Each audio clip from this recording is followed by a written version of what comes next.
Welcome, everybody, to this week's OneDoor Studios update.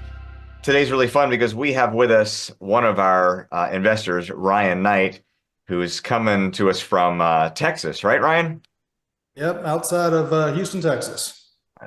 Ryan has been very heavily involved with, um, calling us, emailing us, giving us advice and ideas for our projects, and we really love his involvement. And so we wanted to invite him to be on this call with us today. This update today is going to be a very comprehensive update because we haven't come to you in a while because there's been so many changes in the marketplace, so many changes to what's happening with Calculated. We've shifted from the development part of script writing to now approaching production partners and distributors. So just lots of change. We wanted to give you guys updates and also challenges that we faced. And so we actually want to start today with the challenges to get them out of the way so we can talk about the good stuff that's happened. So um, you guys may have remembered about a year ago or so, we started hearing about banks that were going belly up and other banks that were buying them. Uh, Paul, when did that start happening? I don't know if you remember what month that happened. Throwing you on the spot here. I don't. I mean, with the general state of the economy and recovering from COVID and everything else, I don't remember. But as far as how it was impacting Hollywood, um, COVID shut Hollywood down, and then right after that, the strikes took place. So the banks, any bank involved in Hollywood was probably going, "Oh my gosh, like what the heck? This is not an industry we want to be investing in." Yeah. So tons has shifted since COVID and since the strikes. Those banks that are closed and reacquired. In fact, where we held our money, or actually, no, we hadn't held any money. We opened an account at Signature Bank in Beverly Hills, and Signature Bank ended up being purchased by another bank because our funds weren't affected, but that's how closely it hit to us, even as far as where we bank. So we've a lot of challenges that we've faced, and part of in fact, the challenges we faced have been so great with these strikes that we, as the founders of OneDoor Studios, we decided that we were going to work for free, and we've not taken a dime of payment for working for this company for over 6 months now. All of us are still working full time, and we're still working really hard for you guys to get these projects. We wanted to save the funds that we had because of the delays with the strikes and the problems with the bank. So, um, one of the issues with Calculated and its development is the bank funding because of the difficulties we're facing in the bank. East West Bank, we had a meeting with East West Bank, and as you investors who have been part of our updates would know, our plan was to get 100% bank financing for the production of the film. Investors who invested in the development, paid for the script writing and the money's in the bank for attachment fees, et cetera. And we still have about $400,000 in the bank right now set aside for Calculated. But um, East West Bank told us that in this current climate, it is unlikely that 100% of the film could be funded through bank funding. Percentage of something like 60 to 70% is optimistic. It's something that we just don't know at the moment. And what that does is it affects the timing of our development investors' return. A portion of the returns uh, may come when we get the portion of the bank funding, but we don't know what percentage of the production funds will come from bank funding at the moment. So we wanted to let our investors know, first of all, that the timing of your initial return, some of it may be delayed. It's not, the amount's not changing. It's just the timing may change. So that's the first piece of really hard news that we had to share with Ryan, and we kind of wanted to get Ryan's perspective on this too, because he had some really great thoughts about this piece of news, which affects him greatly also. So Ryan, I just wanted you to share with us what you said to us. Yeah, so whenever this was mentioned to me, I'd already been sitting here as an investor, and I went back and looked. I originally invested in July of 2021. And so I was thinking, as the bank failures were happening, man, I hope our money's not in this bank. And then seeing all the strikes, and I was just getting nervous, like, man, what is this going to do? This has to be pushing us back. Are y'all going to have to raise more funds? I didn't go back and reread all the contracts and all that, but I'm like, man, this just seems like some bad timing. We're getting some curveballs thrown, at us constantly. And for me, the reason I invested was I read the book, loved the book, so decided to take a chance and put some money into Calculated. Then over the next year, y'all sent me all these updates, and you can just tell how genuinely honest and forthcoming y'all are as people, and showing everybody along the way through the process. And so I actually invested a larger amount in the sequels, and that was based on both the book and you guys. And so as I'm hearing this now again about delays, for me, when I was looking at investing the larger amount, it came down to the 10%. Getting your money back was nice. Getting your production money back and not being tied to the film, that was nice because that took the risk out. But the real carrot for me was, how do you get some residuals? And I think most people tied to a movie look at, when I see like Keanu Reeves made like $50 million or something on The Matrix and all that, it's tied to the performance of the movie. And so for me, I was looking at it as, man, y'all are offering investors 50% of the residuals, and based on whatever your portion of the investment was. And I was like, this just seems unheard of to get access to that. And so again, love the book, felt more and more comfortable with y'all. And so as you're telling me this now about a delay, I'm still in this for the reason of residuals are still there. You're still telling me everything's going to be there. It's just delayed. But I'm invested in people as much as I am the project. And so everything I hear, yeah, I don't like being delayed, but you know what? I've been in since July of 2021. What's another few months? You're not telling me you're diluting anything. You're not telling me you're canceling anything. There's not bankruptcy. So to me, it's remarkable that you guys are not taking a salary and still forging ahead. And again, that's why I felt comfortable investing in the sequels. It was because I'd gotten to know you guys and see behind the curtain from all your updates. So that reminds me, what you just said reminds me, one comment I saw on one of our calculated updates on WeFunder. It was a year and a half, 2 years ago. I saw this comment. Was someone said, "Thank you for all the updates. I can weather any setback as long as I know what's going on." And I just thought that's just so important for us to be able to, come to the investors and not just, paint, "Oh, this is fantastic. Look what happened this week. Everything's rosy and great." But we actually can tell you when things are going difficult, because this is yours. As an investor, this company is partially yours. And so you have the right to know when things are difficult. And that's just what they are, is difficult.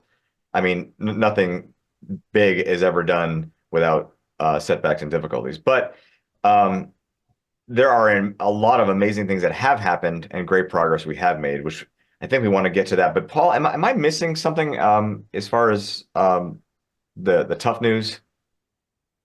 No, I think we covered it, and I think it's obvious to almost everybody. And even just a cursory knowledge of Hollywood, how many movies were delayed, all the way down to Barbie. I mean, we're talking about release dates that were pushed back a year, and these are major studios.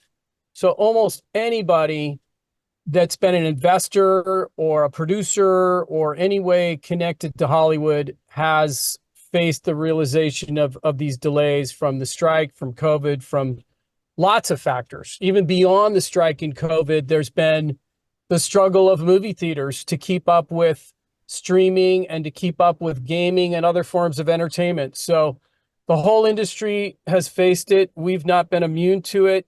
I think the critical thing for people to understand about the structure is the original plan was that the first investors of the development of the project would be paid back fully when we got the production financing. And what we're saying now is that's not likely to happen because of the shift in how the production financing will come in.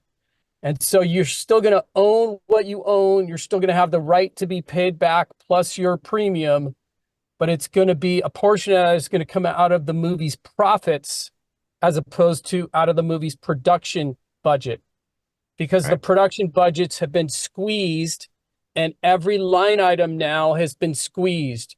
And when they look at the development line item and we say it's this much, we're expecting both banks and private investors to say, you got to trim that. And so whatever the haircut is there is going to be what's pushed to later. Whatever we can get in that development budget, repayment is coming back to you. So you're going to get something back, we believe, but a portion of it's going to be pushed to later. So just to be clear on that.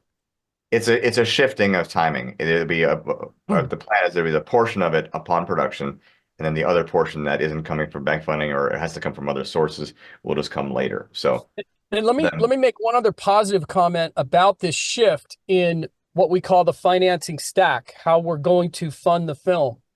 With 100% bank financing comes this little thing we know as interest. And we all know that interest rates have skyrocketed.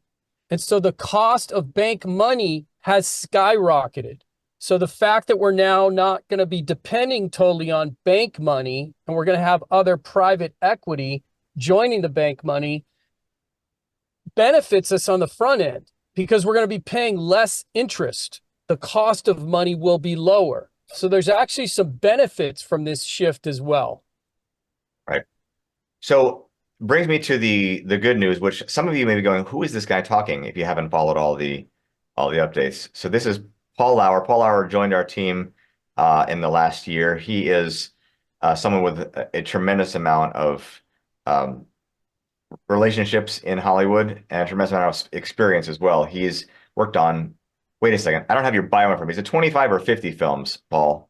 Yeah, it's probably closer to 75 movies. Yeah, over the last 20 years. I started when I was 5 years old. I'm 25 or something like that. Yeah. Yeah. So Paul actually, Ann Peacock, our writer, she wrote the script for Narnia, Lion, the Witch, and the Wardrobe, and Paul happened to be also on that same film. If anybody's seen The Shack, Paul was on Shack. It worked on Shack, and check out his IMDb. Paul Lauer, you can see how his name's spelled there. He has and tons of relationships in Hollywood. A Passion of the Christ, he was also on. So we're super grateful that Paul has joined us because it brings a tremendous amount of power to this team. And can I double click on that for a second? So check out this offer, guys. All of you investors out there listening to this. So I got involved with OneDoor Studios through my mutual friend Dan Cobb, who's also part of OneDoor Studios and is now the CEO of MyStream. He said, "Hey, I'm working on this thing and we could use some help." And I said, "Okay, well, I'll do some consulting."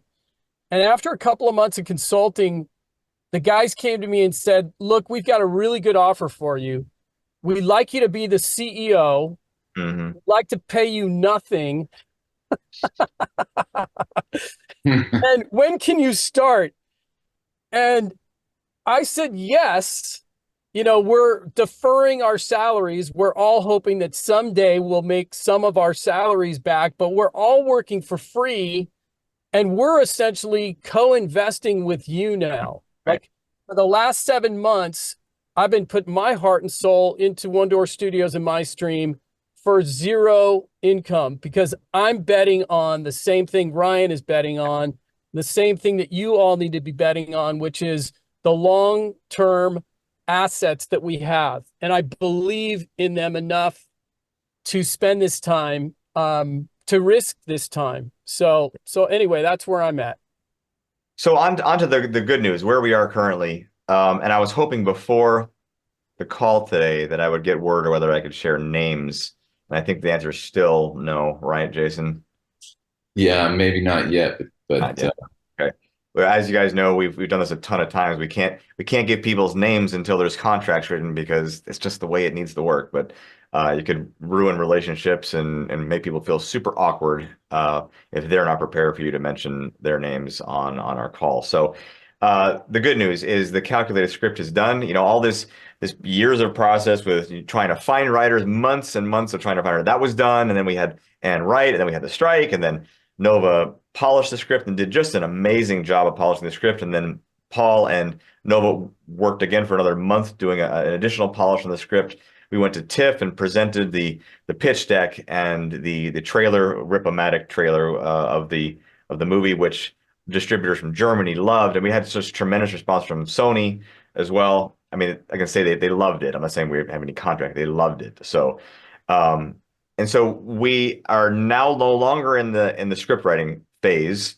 That's in the past. We are now in the approaching production partners and distribution partners. And we actually had this is the person's name. I wish I could tell you, you guys would be so excited, but this person, this producer who has produced one of the highest grossing films in the last couple of years, I think over $1 billion that these movies brought in, was bugging Jason on LinkedIn. Just kept messaging Jason over and over again, I think for a month, and I think Jason didn't answer. But yeah. He's not easy. It was just, yeah, a lot of people reached out to Jason on LinkedIn. But anyway, so this producer reached out to Jason. They finally had a conversation, and this producer said, I love Calculated. Calculated needs to get to the world. And so this producer has been working very closely with us to bring Calculated to a major distributor. And I can't tell you which one it is yet. I'm so sorry. We hope to tell you soon. So right now, Calculated is in the hands of this one major distributor. It's been there for about 3 weeks now. The way this process goes is we give them a time period to look at it. And if they say yes or no, or if it's just delayed for too long, at some point we say it's time to move on, and we move on to the next one. But if we got this distributor, it would be absolutely amazing because they produced many, many films that are in the same genre, very successful films as Calculated. So that's the one piece of really fantastic news is we are in this next phase, and we're no longer in that previous phase of endlessly writing. Let's see. I can't give names. Our decks are completed. We have a lot of assets that we're taking out right now. Paul, where am I at here? What are these?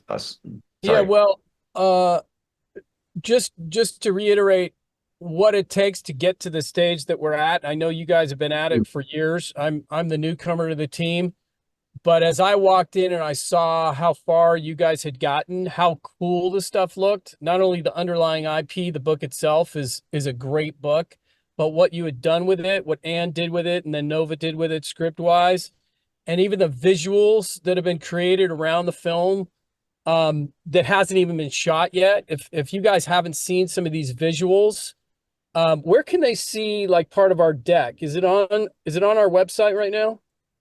OneDoor Studios. We're technically keeping our deck like Okay. a surprise for the studios. We don't really want it to be public yet. So Okay. Well, suffice to say that when we showed it at TIFF at Toronto Film Festival, we were blowing people away. Like the studio execs that we were meeting with were saying, wow, like we haven't seen anything look this good at this stage. And frankly, it's been the gift of technology and our ability to harness that technology, largely Dan Cobb and his amazing creative skills that enabled us to create a pitch and a presentation that was way above even studio presentations. I can tell you, I worked through the whole Narnia evolution. I was at Disney in meetings where there'd be 30 people from all the Disney enterprises, from theme parks, from the studio to the merchandising, and they were pitching and presenting what the Chronicles of Narnia was going to look like. I can tell you the stuff that we've created for Calculated blows that away in terms of the level and the complexity and the beauty of it. And that's thanks to technology and thanks to Dan being able to harness the technology. Hey, how about a kick butt editor?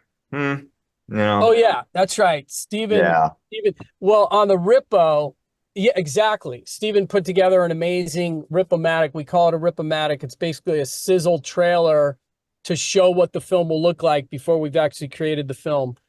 So I just want to encourage everybody that what what this team has created to this stage has been top studio level class. So now that's good. It doesn't mean that every studio is going to say yes. It's got to fit for them. We believe we're with the studio that it fits the best for, but we also feel this fits with at least 3 of the other major studios. So we're going to see what Plan A says, and then we'll move to Plan B if Plan A says no. Actually, if Plan A says no, then the marketing in me says they just said maybe. And we're going to go back and try and convince them to go from a no to a maybe and a maybe to a yes. But we'll do that at the same time that we're exploring our next opportunity. And then just beyond calculated, we've got simulated. We actually have a spec script already written for simulated. We haven't contracted with it yet, but it's written, and we're at the right time. We're going to get ourselves in line to be able to read that script. And likewise, we have a script for Messiah, which is a really pretty good script. So this is the movie about Handel's Messiah. And we have 3 or 4. Jay and John both brought amazing IP into the mix, or the OneDoor Studios mix. That includes Messiah. That includes the 2 Curdy movies, which were the inspiration for Chronicles of Narnia and Lord of the Rings. Georgia MacDonald, that author, was the inspiration for Tolkien and C.S. Lewis. Those are family-friendly fantasy novels and movies. Jay's developed an amazing plan for Cyrus, the great king of Persia, Cyrus the Great. So I actually wanted, John, because you haven't said anything. I wanted to actually get your perspective on, because said the script is done, and it's maybe some people say, hey, so how is it? How is the script? John's the one who always talks about, rewrites and rewrites until the script is cracked, was the word you always use. So what's your take? I want to know your take. Oh, you know my take. But our investors don't. I know. No, it's no small feat, I think, is what the point Stephen's getting to, and I'm happy to add my position on it as well, which it doesn't really matter in a way, because when the studios read it, they really don't ask for our opinions. they know we're sold on it. The script's got to stand on its own feet, but it's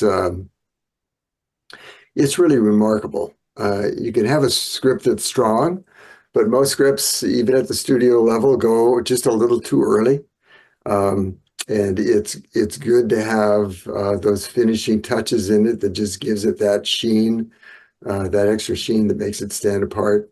And we've really gone to that extra extent to make sure that everything's there to make them really sit back and just kind of admire it. In this industry, it's an extraordinary accomplishment, and there's a resonance when you read the script relative to how the audience is going to feel, and that's the final signature that really matters to everyone in the process. It's the people in the theater. It's the people that really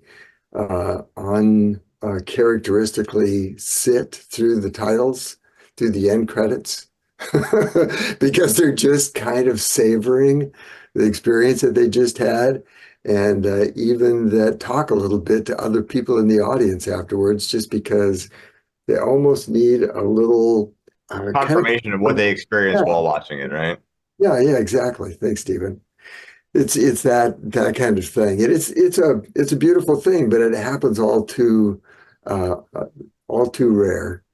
So it's a good thing. So all of that to say, which Stephen may edit out now, the script is really exceptional, and it did go over the top. And so when we sent it off, we're excited about it. We don't want you to get over excited about the studio response, but Paul didn't mention it with any clarity, but the initial studio response is usually kind of breaking it easy to the producers, saying, God, we're really, thank you for bringing it to us, and especially thank you for bringing it to us first. And that wasn't how they came Yeah, back. They no. said, give us a few days. I So just got to add, one of those, the really important thing that we forgot to mention was because of Paul's relationship with the head of this particular studio and this other producer's relationship, we didn't submit calculated to like the readers, if you know what I mean. There's some low level people, you got to get through that door before it gets to this door before it gets, we submitted it straight to the top, which golly day, if they say yes, I mean that just cuts so much time off the process. So that's the power of having Paul and this other producer friend who I really want to share this person's name. Hopefully we can in the next few weeks. But they both knew this person, and the relationship with this other person that we can't name is strong enough that Paul said, Right. why don't you submit it? And then I'll confirm. I know you have it. I just want to let you know that we're excited about your take on this. Yeah. So that was also Yeah. really strong. But Yeah. good point, So Steve. Ryan has been. There's an adage that's particularly true in Hollywood, which is it's not what you know, it's who you know. Um, it's actually both, of course. You got to be able to deliver the goods, but it definitely helps to have contacts. And just by being in Hollywood for 2 decades, I've gotten to know a lot of people, and the unnamed person that we're talking about was actually at a different studio when I knew him. And so it was providential that he moved over to the studio that he's now in, because that studio is even better. It's even a better fit. So Yeah. let me just say one other thing about Calculated as a story and as an experience, God willing, as a movie experience. It has heart and soul. Mhm. There's so much just plain entertainment that tastes good when you're experiencing it, but it's at the end of the day, it's junk food. It's not really doing anything for you other than, stimulating your taste buds. But later on, there's an aftertaste where you just like, what did I just do for 3 hours? And what did I just put my kids through for 3 hours? And was there any value to that at all, other than getting a little bit of a break from the stress of my life? And the reality is, the type of films we want to make, starting with Calculated, every one of these films is not only going to entertain, but it has to inspire. It has to enliven. It has to change hearts and souls and culture for the better. And that is baked into the DNA of our company. And I believe that Hollywood box office results show that those type of movies ultimately do better. They Yeah, that's actually true. are financially better. The ROI is better when it's a good moral ROI. It's a good money ROI. Yeah. Yeah. So Ryan has been so patiently sitting in that corner, in the upper left-hand corner of my screen, and he kind of spoke a little bit about the challenges. But now that you've heard, where we are with the development process of this, I wanted to get your take on and just how you feel about it. What's your take on where we are with Calculated? Well, it's all really exciting to hear. And, going through all this, for me, it's from the first time when y'all announced Ann Peacock. I didn't know who she was, but I went and looked her up and looked at her background. I was like, wow, this is a legitimate writer, and everything has been what I would say is first class the whole way through. You haven't cut any corners. And as we're getting towards the end of this journey, I guess, or getting closer, I feel relieved just knowing that y'all haven't rushed to do anything, haven't cut corners, haven't watered down anything. And as an investor, I wouldn't have it any other way. And if you gave me the option of saying, hey, we can honor the early investment portion, but we would have to take away ABC, I would say, no, thank you. How about we just take our time, do it right? And then, like I said, I've already been in this for 3 years. what's another 6 months, 10 months, and get it across the finish line the way you want it done. And then let's see where we come out there. And that's all I've heard and been reaffirmed for 3 years now is everything's going professionally. And you've been so forthright that I still feel at ease, even though, I don't like delays, but it's unfortunately just part of it. And as a small business owner myself, I've dealt with some issues also, and you just got to work through them. Yeah. Yeah. Thanks so much, Ryan. I think your small business is a little bit bigger than just a little small business, but you're being humble. Thank you so much for joining us today, Ryan. I need to cut it off now because we need to get this video edited out to our investors so they can get the update. Is anything else that anybody wants to finally add before we say adios to our investors for this particular update? We need to hear from Jay. I was just gonna say thank you again. I always say that, but we wouldn't be here if it wasn't for each and every investment that each and every one of you have made. Yep. That's They're the bottom not line. all investors, that's for sure. That's why it's $1 million is made up of a million single dollars, and so every one is just as important as the others. So, And I just want to add that it's great that we have Ryan on the phone because of all of our investors of whatever size, Ryan's been probably the most collaborative in terms of shooting ideas and opportunities our way. And we love that. Like, this isn't about a handful of us at OneDoor Studios or my stream coming up with all the answers and then hopefully making everybody else successful. This is about all of us working together, the power of the crowd. Some of you listening to this today have good ideas that we want to hear. And it's not necessarily like pitch us your next movie idea, although why not? Go ahead, do that. But other ideas, just other thoughts, other inspirations that you feel could help us, we're open book. Let's do it together. Don't be shy. Reach out and share your ideas with us. well said, Paul. Thanks so much for joining us today, and we will see everybody else on the next OneDoor Studios update in another couple of weeks. See you then. Again. Now.